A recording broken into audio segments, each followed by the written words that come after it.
Gudur rural మండలం విందూరులో యువకుడు దారుణ హత్యకు గురయ్యాడు. స్థానిక జెడ్పీ హై స్కూల్ మిద్దెపై షాహుల్ అనే యువకుడు రక్తపు మడుగులో పడి ఉండడాన్ని విద్యార్థులు గుర్తించారు.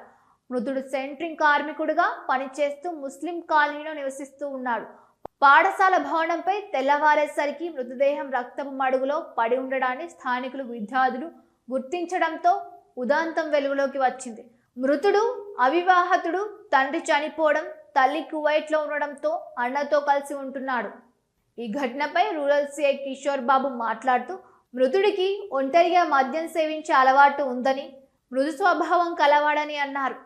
డాగ్ స్క్వాడ్ క్లూస్ టీమ్ సహాయంతో విచారిస్తున్నామని, జరిగిన ఘటన హత్య లేక మరో కోణాలు ఏమైనా ఉన్నాయా అన్న కోణంలో దర్యాప్తు చేపడుతున్నట్లు సిఐ వెల్లడించారు.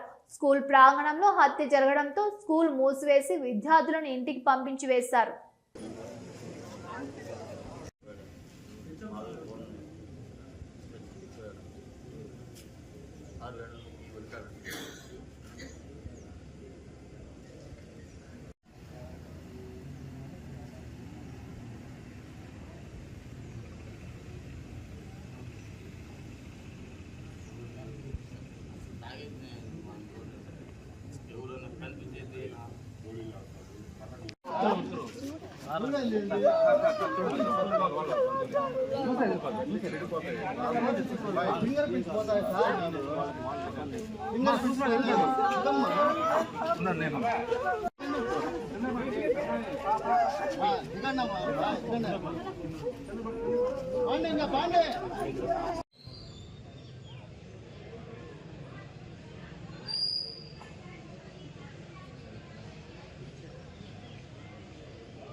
ఏం జరిగినా తెలుసుకోమని పెట్టాము.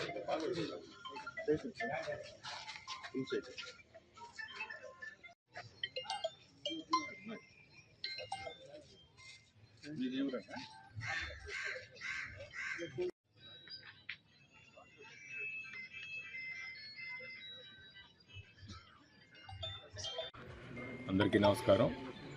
గూడూరు మండల పరిధిలోని విందూరు గ్రామ జెడ్పీ స్కూల్ పై భాగంలో ఒక వ్యక్తి మృతి చెంది ఉండడాన్ని వాచ్మెన్ గమనించి ప్రధానోపాధ్యాయుల వారికి ఫోన్ ద్వారా సమాచారం ఇచ్చారు. వెంటనే ప్రధానోపాధ్యాయులు పోలీస్ స్టేషన్కి ఫోన్ చేసిన దాని మీదట విందూరు గ్రామానికి రావడం జరిగింది. అక్కడ ఎస్కే షాహుల్ అనే అతను మృతి చెంది ఉండడాన్ని గమనించాము. ఈ మృతికి కారణాలు తెలియాల్సి ఉంది. కుటుంబ సభ్యుల్ని అతను ఎవరితో ఎక్కువగా ఉంటాడు అనే వివరాలు తీసుకుంటూ ఉన్నాము. ప్రస్తుతం అయితే అతను కొంతకాలము వాళ్ళ సొంత బ్రదరు సెంట్రింగ్ వర్క్ ఉంది, ఆ సెంట్రింగ్ వర్క్ కొంతకాలం అటెండ్ అయ్యాడు. చెక్కలు మోయలేకపోతున్నాననే బరువుగా ఉన్నాయని అతని దగ్గర పనికి వెళ్ళడం ఆగిపోయాడు. ఒక 10 రోజులు వెల్డింగ్ షాప్లో పనిచేశాడు. వారిని కూడా మాట్లాడడం జరిగింది. ఇతను ఎక్కువ టైం ఒక్కడే కూర్చొని ఉంటాడు, నైట్ టైంలో తాగుతూ ఉంటాడు, కొంత టైం ఎప్పుడన్నా ఎవరన్నా తాగిచ్చినప్పుడు తాగుతూ ఉంటాడు అని చెప్పేసి చెప్తున్నారు. తాగని సమయంలో చాలా మృదు స్వభావంగా ఒక్కడే కూర్చొని ఒక్కడే మాట్లాడుకుంటూ ఉంటాడు. ఎవరితో కలవడు, పనికి వచ్చిన సందర్భంలో కూడా ఎవరితో మాట్లాడు కలవడు అని చెప్పేసి చెప్తూ ఉన్నారు. ఈ వ్యక్తి గొంతు పైన కట్ అయిన గాయం ఉంది. దానికి సంబంధించి ఏదైనా అతనేమైనా సొంతంగా చేతితో ఏమైనా కోసుకొని ఉన్నాడా, లేకపోతే ఎవరైనా అతనితో పాటు మందు తాగుతున్న వాళ్ళతో ఘర్షణ జరగడం జరిగిందా అనేది ఎవరైనా చేశారా అనే కోణంలో విచారిస్తూ ఉన్నాము.